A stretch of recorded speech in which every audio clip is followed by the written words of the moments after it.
ओम श्री परमात्मने नमः। ओम श्रीमद्भागवत गीता द्वितीय अध्याय चतुर्थ श्लोक। अर्जुन उवाच कथं भीष्महं संख्ये द्रोणं च मधुसूदन ईशुभिः प्रतियोत्स्यामि पूजा अर्हा अरिसूदन।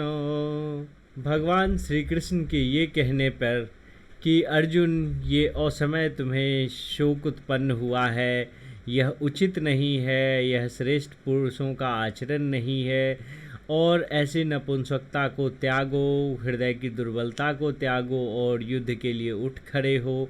इन सारी बातों को सुनकर अब अर्जुन ने अपनी बात बदल दी।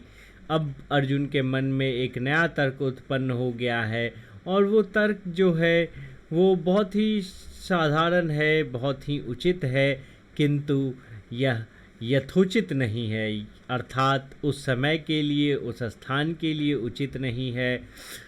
और जो अर्जुन ने कहा वो इस प्रकार है कि हे मधुसूदन, मैं इस युद्ध भूमि में किस तरीके से भीष्म पितामह और द्रोणाचार्य के विरुद्ध लड़ूं, ये मुझे सही नहीं लग रहा है, क्योंकि दोनों ही पूजनीय हैं, और जब दोनों पूजनीय हैं, जो पूजनीय होते हैं, उनके विरुद्ध युद्ध नहीं किया जाता। ऐसी बात अर्जुन कह रहे हैं, और उनका कहना गलत भी नहीं है, किंतु समय और स्थान के हिसाब से उचित भी नहीं है, क्योंकि इससे पहले अर्जुन विराट के युद्ध में लड़ चुके हैं भीष्म पितामह और द्रोणाचार्य से, किंतु यहाँ पर उनके मन में ये है कि मैं उनके विरुद्ध कैसे लड़ूंगा, वो तो पूजनीय है। ऐसा तर्क उनके मन में उठा और उन्होंने बता दिया, क्योंकि अभी कृष्ण ने उन्हें मित्रवत समझाया था, और मित्र के सामने मित्र अपना मन की सारी बातें कह जाता है और कुछ भी नहीं छुपाता। इसीलिए ये तर्क आते ही अर्जुन ने कहा है।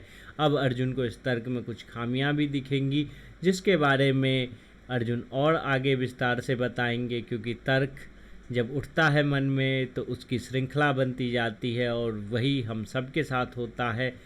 इसीलिए हमें उसको पहचानना आवश्यक है कि क्या तर्क किस समय और स्थान के हिसाब से उचित है अथवा नहीं, और वो हमारे गीता के ज्ञान से हमें पता चल सकता है। अगर हमने गीता का ज्ञान समझा, उसका प्रयोग अपने जीवन में किया, तो हमें पता चल जाएगा कि कौन सा तर्क कुतर्क है और कौन सा तर्क उपयोग लायक है। यही चीज़ हम आगे जानेंगे। अभी के लिए बस इतना ही। कल हम आपके साथ जुड़ेंगे और गीता की और विषय वस्तु आपके सामने प्रस्तुत करेंगे।